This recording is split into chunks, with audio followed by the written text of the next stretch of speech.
आपके सामने जो सबसे बड़ी कंफ्यूजन है वो कंफ्यूजन ये होती होगी कि सिनॉप्सिस में टॉपिक कैसे चूज करें। टॉपिक चूज कर लिया तो पहले सिनॉप्सिस बनाएं या फिर पहले गाइड से मिले। गाइड आपके कहाँ होते हैं? आपके स्टडी सेंटर पे। आपके जो एकेडमिक काउंसलर होते हैं वो गाइड होते हैं, या फिर कोई भी ऐसे प्रोफेसर जो आपके प्रोग्राम के वो आपके गाइड होते हैं। तो ऐसे केस में बड़ी कंफ्यूजन होती होगी आपको कि सिनॉप्सिस बना के मैं अपने स्टडी सेंटर पे लेके जाऊं, या फिर पहले जाऊं उनसे मिलूं फिर उनसे बात करूं कि सिनॉप्सिस बनाओ। ठीक है? या आप बहुत सारे स्टूडेंट आप मुझसे भी डायरेक्ट सवाल करते हैं कि सर मैं आपसे सपोर्ट लेना चाहता हूं, तो मैं पहले क्या करूं? पहले मैं स्टडी सेंटर से पता करूं या पहले मैं आपसे सिनॉप्सिस की सपोर्ट ले लूं फिर उनको लेके स्टडी सेंटर पे जाऊं? आप ध्यान से समझिएगा इन सारी बातों को। मान लीजिए आप कोई एप्लीकेशन देना चाहते हैं, कोई लीव लेना चाहते हैं, ठीक है ना? तो लीव लेने के लिए पहले आप एप्लीकेशन लेके जाएंगे बात करने कि सर लीव चाहिए मुझे, ये एप्लीकेशन मैंने ले लिया है और इस पर अगर आप साइन कर देते तो मुझे लीव मिल जाती।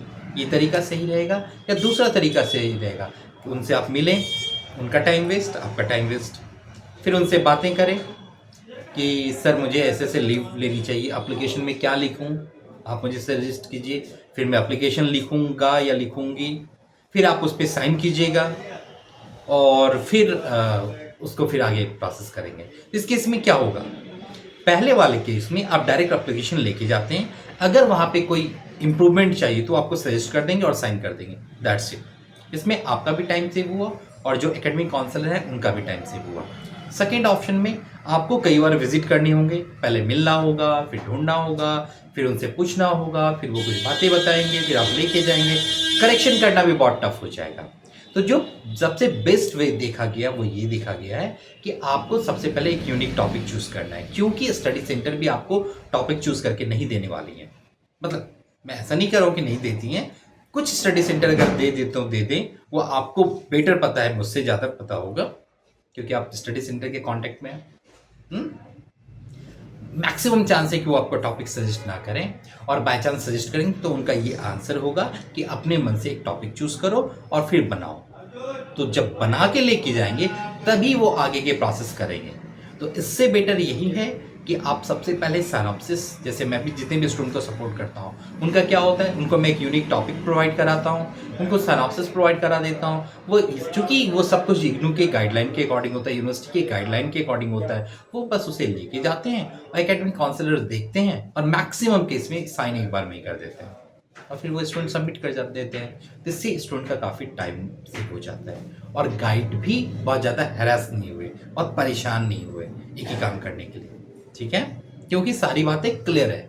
बाय चांस अगर गाइड को कोई सजेशन देना है तो उसी सिनॉप्सिस पे कहेंगे कि ये वाला सेक्शन, ये वाला सेक्शन, ये वाला सेक्शन करेक्ट करके लाओ और फिर मैं इस पर साइन कर दूंगा। तो आपका बहुत टाइम सेव हो गया।